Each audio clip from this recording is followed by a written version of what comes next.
I'm Mandy McCutcheon. I'm from Aubrey, Texas. I started riding, I had a couple of ponies when I was real little. One that was only supposed to walk and trot until my dad decided that I could make a canter, and it ran right off with me under the creep feeders and left me hanging on the creep feeders. And then from there, I kind of moved into doing the all-around stuff. When I was 6, I got my first pony hunter, and that's when my mom started to concentrate more on doing the HSA. Then it was the HSA shows, now the USEF shows. And from the time I was 6 until I was 10, I mostly concentrated on doing the hunters, showing hunters and stuff. Then when I was 10, I started back again with the Western and doing the reining horses. That's when I got into the reining, when I was 10. So from the time I was 10 until about 7 years ago, I did both, the show jumpers, the hunters, and the reiners.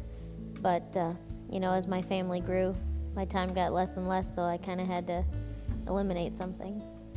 Yeah, I did the show jumpers and the hunters for a long time. I went to indoors with both my hunters and my jumpers, and I felt like I had a pretty successful career as a hunter rider. I was a circuit champion in the amateur owner hunters in Indio, California, and I won the winner's stake at Harrisburg on my large junior hunter, and I won the bronze medal at Harrisburg on my junior jumper. And so, I feel like I had a pretty successful career.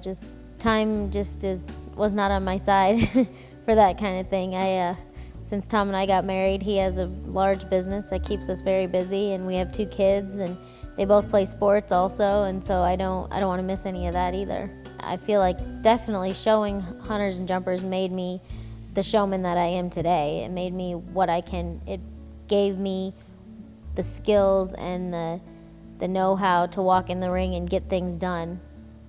And so I feel like it was a huge part of the success I have today. In April of 2007, I went over $1 million, and that was really important to me. That was a milestone that I'll never forget. I remember getting ready for the class knowing I was within so many thousands of dollars of that happening, and I only had to place so high to get that far, and how nervous I was before I showed and all that kind of stuff. So that's something I'll never forget. In 2011, I was inducted into the NRHA Hall of Fame. I think I'm the youngest person to ever be inducted, and that to me, that was a really humbling and honoring experience because of all the people that are there before me that I have so much respect for in our industry. And it just, to be put in that group with them was just an amazing feeling. And at this point, my son has had just amazing success, and I couldn't be happier. Now it's just like I said before, now the hard part is staying there, is keeping the success going. I feel like at this point in his life right now, that's all he wants to do is horses. He plays sports and he does all that stuff and he enjoys it, but he eats, sleeps, and breathes the horses. And so I want to give him the best opportunity to be as successful at it as he can.